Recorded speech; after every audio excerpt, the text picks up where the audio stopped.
Hey, gang, it's Bob Bannister welcoming you into another edition of Rock Talk right here on CGCM Rock Radio.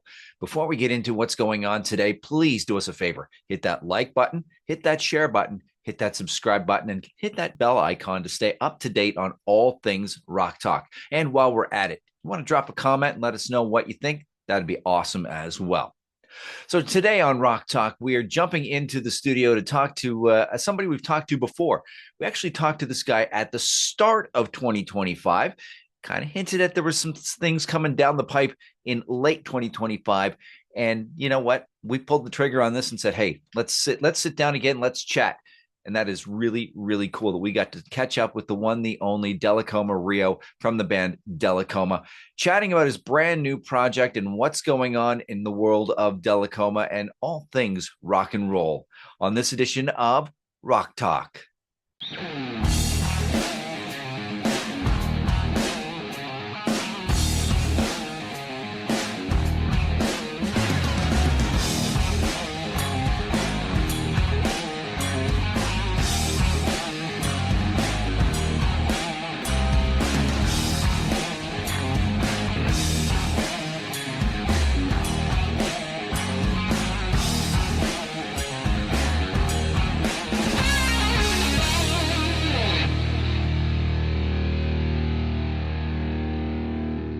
Are we still searching for heroes to save us from the pain? Are we still searching for heroes? And like I said, joining us this time around from Brisbane, we've got my friend Dellacoma Rio joining us on a return visit to this edition of Rock Talk. Welcome back, my friend. How you been? I've been really well. It's been a pretty hectic time trying to get a new album finished, but it's been awesome.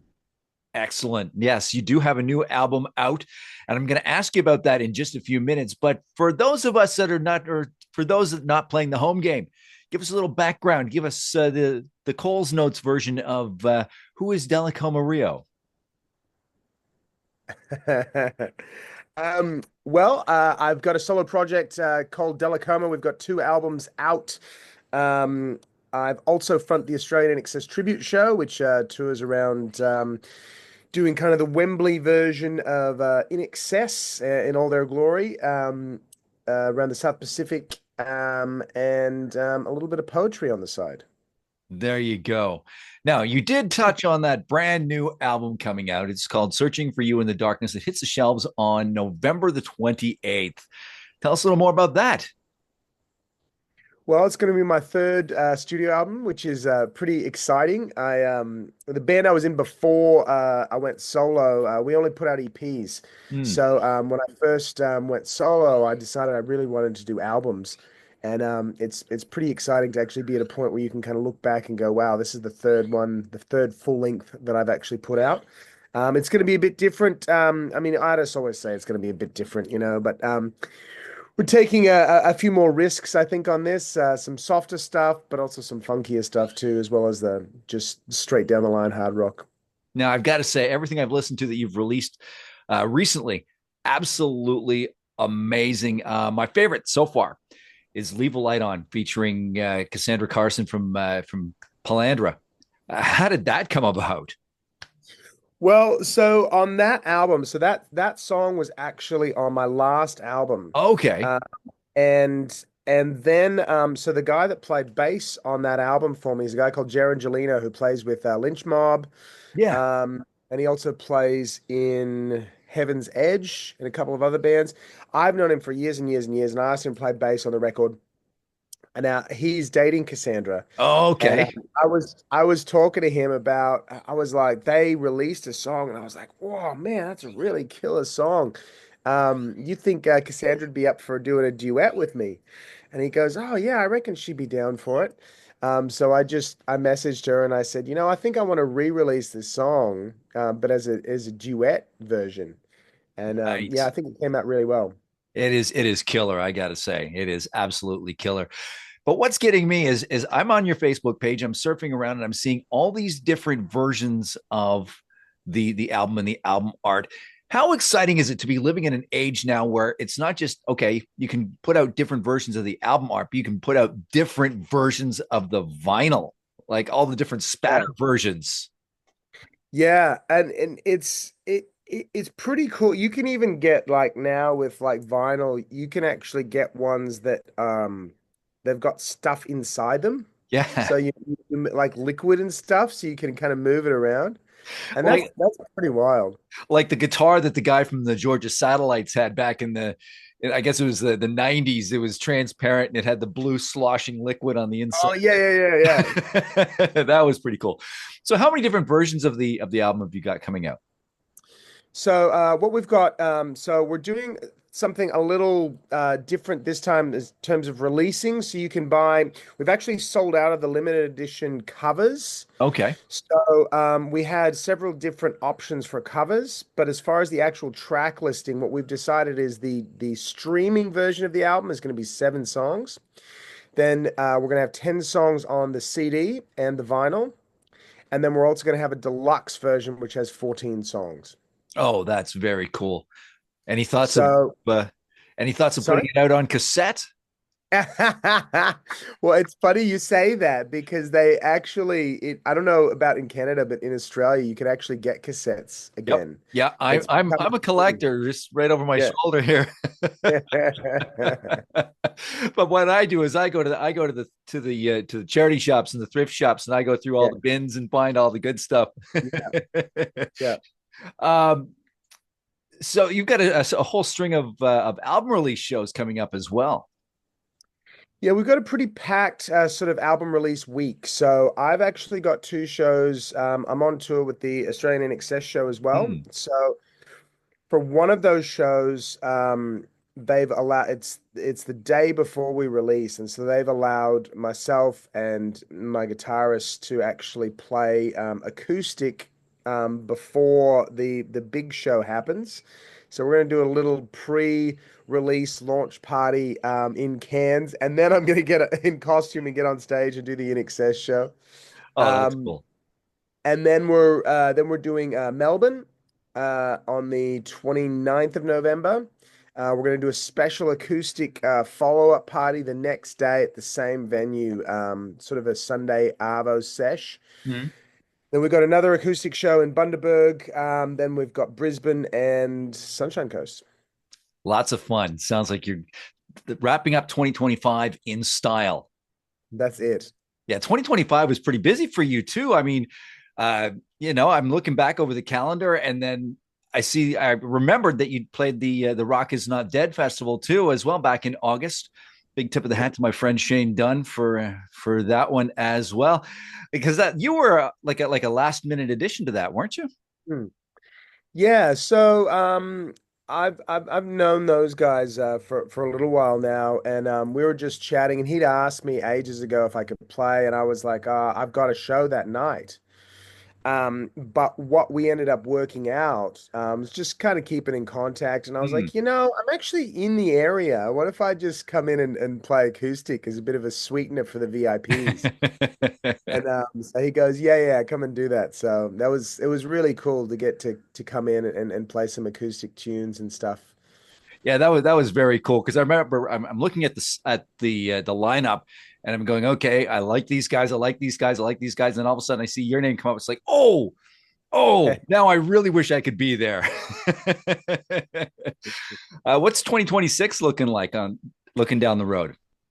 2026, to be honest, I don't have any solid plans for 2026 yet. We're obviously going to be we'll have just released the record, so there'll be a lot of stuff surrounding that. Get a few more music videos out, and we'll kind of see. This year we did a tour of the US, Mm. and we also went over to Poland for the first time and got to Oh play wow, at Poland Rock Fest. 250,000 people, which was the biggest crowd I've ever played in front of. yeah, Uh, that's nuts. yeah, so we're still kind of like working through, I guess, touring plans. We don't have anything solid just yet, but there will be something at some point. Excellent, excellent. Now let's kind of break away from talking about the new project a little bit and go back into the background a little bit. What was the point in time when you realized this is definitely what I want to do for a living? Um, I, I think it was probably well, I was an actor in LA for a little while, and then I kind of hit my mid 20s, and it just got a bit too much, just the constant push and pull of, you know, so many rejections, and then having something good, and then trying to find a way to make enough money to eat and all that kind of stuff. So Right. I moved back to Sydney and I got a day job, and I remember I I was kind of doing that for about a year and a half, and I was like, man, it really. I remember sitting there, and I would have been probably 26 or 27, so it was a bit of an older start. But I just remember thinking, like, man, can I see myself just not performing for like the next however many years? Mm. And it was kind of a little bit of a, not a light bulb moment, but one of those moments where you have one thought and that rolls into another and rolls into another and rolls into another. And I was like, Yeah. well, if I see myself performing again, what happens if I just kind of half-ass it? If I just kind of do it a little bit here, a little bit there, then it's always just going to be kind of simmering away in the background. Might as well give it a really good crack. And so I went and said to my boss, actually, I was like, because it was a small company, and I said, I think I really want to get back into performing. And he was like, well, he's like, I guess we'll just, if that's really what you want to do, then, just pursue that. And if there comes a point where we need to split, then we'll split. And that's literally what happened. Like about a year and a half later, I was in a band called Sunset Riot, and we started touring the US. So Right. Right. So then, with that being said, what piece of advice would you give somebody who's just starting out on their musical journey today? I would say probably sit down and figure out why you want to do music, because there's many ways to do music, and there's many different motivations, and if I realized quite a long time ago that I want to do the music that I want to do, um, as opposed to just wanting to do music. Hmm. And there's a very distinct difference, because the sacrifice, if you just want to do music, there is always gigs out there. You can, if you don't care what kind of music you play, then there's always gigs. But if in my position, and where I come from, I want to enjoy the music that I'm playing. It's not just that I'm playing music. I want to actually like the music that I'm playing. Hmm. And the sacrifice that comes with that is that sometimes you got to have a side job here and there, if the gigs aren't there that you actually want to do. Whereas I've got my lead guitarist. I mean, he takes pretty much any gig. Like, he played for all sorts of people, and he's been full time for, I mean, 30 years. you know, because he just plays. He's an amazing guitarist, and he just plays. And he knows so much. So, yeah, I guess the advice I would say is sit down and really think about what it is that drives you in music. Is it Hmm. is it just is it just playing? That's very good advice. Now, do you have a song that maybe you hear it come on the radio, or maybe over your iTunes or whatever, and it just stops you dead, and you go, "Damn, I wish I wrote that." Ah, man. I've got a couple. Symptom of Being Human by Shinedown is the first one that comes to mind. Um uh I That song comes on, I'm like, man, it just gets me. The other one, Hold On Loosely by 38 Special. Yeah. Um that song as well. I wish I'd written that song. All right. Now, before we wrap this up, I know you're familiar with the concept of the this or that questions, the 5 rapid fire questions, top of head answers. We won't talk about pizza this time around. Okay, so if you're ready, here we go. Book or movie? Book. Onion rings or French fries? Ooh. Onion rings. Hiking or biking? Hiking. Streaming music or listening to the radio? Streaming music. Snowball fight. I can't say that, can I? Like you're on a radio show. I don't say radio, Hey, do you know I? what? You know what? Can I say It's all good because my radio is over the internet, so I Oh, stream my okay, show. it's all good. All right. Snowball fight or water balloon fight? Oh, no, water balloon fight. All right. Thank you very much for joining us on this edition of Rock Talk Della. And give us your website, give us your socials so people can catch up with you. So we just refreshed the website actually. So it's got all the new album artwork on there. It's Dellacoma.com. That's Dellacoma with 2 L's. And you can find us on Instagram, just /Dellacoma, or Facebook /Dellacoma, YouTube /Dellacoma. Excellent.